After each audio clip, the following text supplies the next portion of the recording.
Hi, it's Ilma Art Studios photograph for today, and you see that this is a farm scene.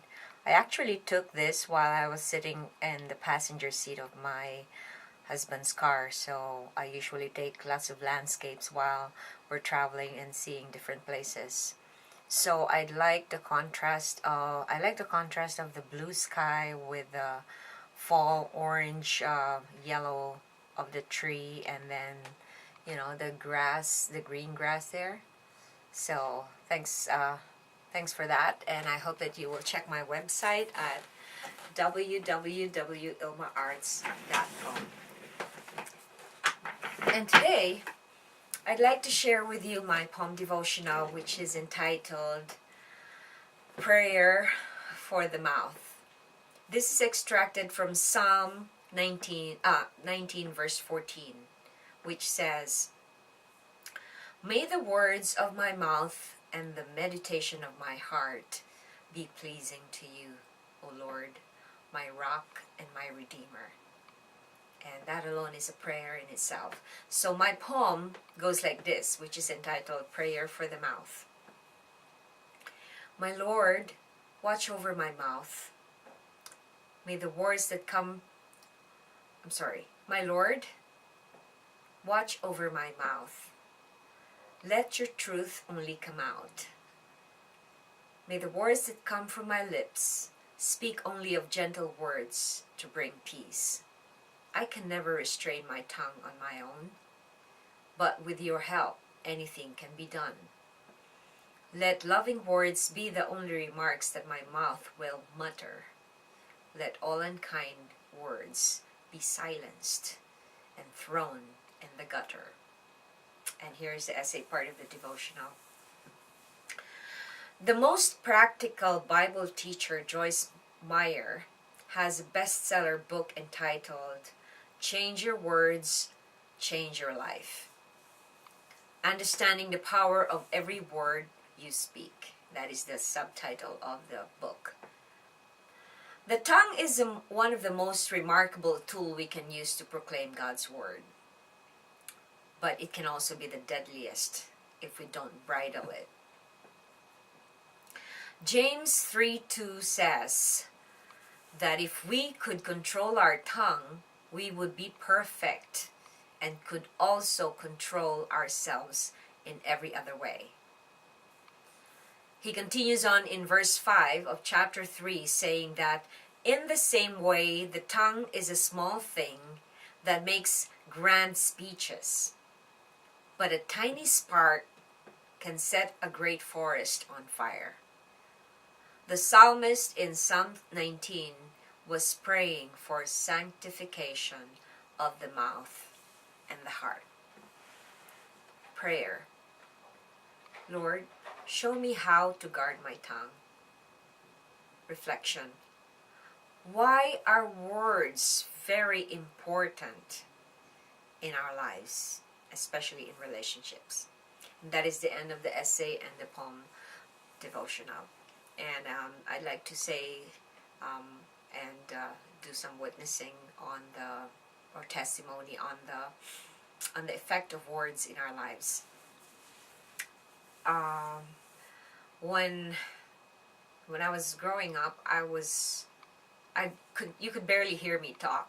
So I'm a very quiet girl. Not up until I went to college, because I took communication arts, so I needed to learn how to speak up. And then I went to become a theater person on stage and a stage manager, so I needed to speak up. Then I became a teacher after that. So every career that I got myself into had something to do with communication, and I needed to learn how to speak. So in the theater, that's when I learned how to project my voice and everything. But it's funny because it's also a different culture. When I moved to Canada, people here do not, they barely speak aloud.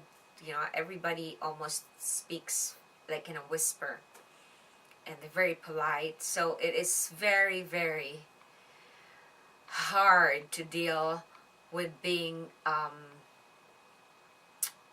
what do you call that, misunderstood for the culture that you are, you know. And they always like frown on me every time, you know, I just try to stress a point, because as a teacher I'm used to stressing points when you're teaching something, and as an actress and a stage manager, I'm used to be very assertive, and I used to make sure that everything I say is clear and understood. But when I do that, people think that I am angry, you know, and that I am yelling at them. Actually, here in Canada, when you just raise your voice, maybe to a volume, let's say your volume is 1 to 10, 10 is the highest. If you're on volume 5, they think you're angry already.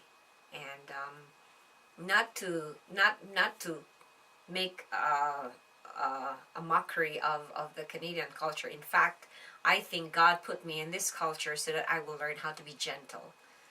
Because the culture here, everybody's, you know, very many people are very patient, especially in towns, small towns. They're patient, they're kind, they're polite.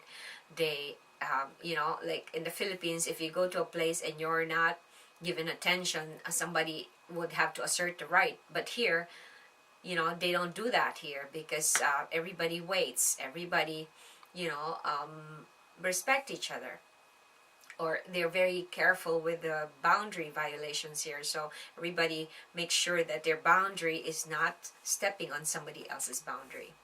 Now let's talk about words, because words are usually what comes out of your heart. You know, if your heart is garnering anger or bitterness, words will come out of it.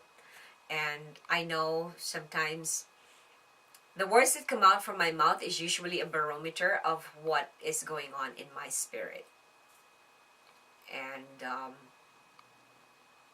it is amazing how we could actually deny so many things, and we could lie to ourselves, trying to pat ourselves in the back that everything's okay even if it's not okay. And so making things look okay even if it's not okay. Our mouth is the first to actually show, or to actually exhibit what is in our heart. And I think that's why in the Psalm 19 verse 14, the psalmist is praying about how to guard the mouth and the heart as well. Because if we guard our mouth and yet we don't guard our heart, we can always think of so many things that are where we may not speak what is in our heart, but also we can think about something. So we can actually kill somebody by just thinking ill of someone or judging somebody. That's a form of killing. So I think the power of words, and in the Bible, I think the only thing that we cannot really control is the mouth. And this is the reason why we need God. It's only God who can help us to bridle or to restrain our tongues from saying things. Like we should be a mouthpiece of God, not of the enemy. So I know I'm struggling with this. This is the reason why God showed me that this is the word for the day, because I'm struggling with it right now. And I know I could actually write so many words and speak of God's word and memorize God's word, but still sometimes when I'm caught off guard, and this is really important because you have to know that the enemy is a stealer. They steal any good thing that you think about, any good thing that you say, he steals it. And he tries to replace it with all kinds of lies. And then if you're not careful, these lies become, you accept it. And we shouldn't agree to any of the lies, because if we do, then he has a foothold in us. So let's end this poem devotional right now. It's getting long, so thanks for watching, and I hope that you check my website and see my other artworks at ilmaarts.com. Have a blessed night.